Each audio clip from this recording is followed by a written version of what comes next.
સુરતમાં 19 વર્ષીય બેફામ ડ્રાઈવરે યુવતીને ઉડાવ્યા સીસીટીવી. એક્ટિવાને ટક્કર મારી હ્યુન્ડાઈ કાર ડિવાઈડર સાથે અથડાઈ. 20 ફૂટ સુધી બે પૈડા પર કાર દોડી.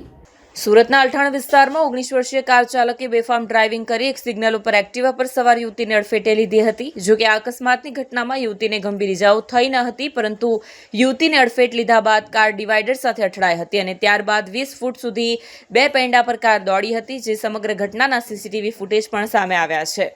કાર 20 ફૂટ સુધી બે પૈડા પર દોડતી જોવા મળી. સીસીટીવી ફૂટેજમાં જોઈ શકાય છે કે કઈ રીતે એક સફેદ કલરની હ્યુન્ડાઈ કાર ફૂલ સ્પીડમાં ધસી આવે છે અને એક્ટિવા પર સિગ્નલ ક્રોસ કરી રહેલ નવસારીની યુવતીને અડફેટે લે છે. કારની અડફેટ બાદ યુવતી એક્ટિવા સાથે 10 ફૂટ સુધી રોડ ઉપર ધસડાય છે, જ્યારે કાર ડિવાઈડર કૂદીને 20 ફૂટ સુધી બે પૈડા પર કાર દોડતી જોવા મળે છે. જાણે કોઈ ફિલ્મી દ્રશ્ય ન હોય. અંતે માંડ કાર બેલેન્સમાં આવી અને ચાલકે બ્રેક મારી હતી. આ દ્રશ્ય કેટલું ભયાવહ હતું કે કોઈને પણ લાગી શકે છે કે આ ઘટનામાં જાનહાનિ થઈ હશે. જોકે સદનસીબજોગ તેને ગંભીર ઇજાઓમાંથી બચાવ થયો છે, જે ખરેખર એક ચમત્કારથી ઓછું નથી. અકસ્માતની તીવ્રતા એટલી હતી કે કારની એરબેગ્સ પણ ખુલી ગઈ હતી. આ ઘટના સ્પષ્ટપણે દર્શાવે છે કે કાર ચાલક કેટલી બેદરકારી અને બેજવાબદારીથી વાહન ચલાવી રહ્યો હતો. આ ભયાવહ અકસ્માત સર્જતાની સાથે જ આસપાસના લોકો યુવતીની મદદે દોડી આવ્યા હતા.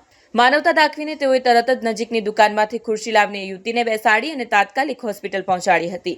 પોલીસે પણ આ ઘટનાની ગંભીર નોંધ લીધી છે. ભલે યુવતીના પરિવારે અત્યાર સુધી ફરિયાદ નોંધાવી નથી, પરંતુ પોલીસે સ્વયં આ મામલે ફરિયાદ દાખલ કરવાની તજવીજ હાથ ધરી છે. પ્રાથમિક તપાસમાં કાર ચાલક BRD કોલેજમાં ભણતો કેશવ ડાગા હોવાનું સામે આવ્યું છે. હવે પોલીસે આ મામલે સઘન કાર્યવાહી શરૂ કરી દીધી છે.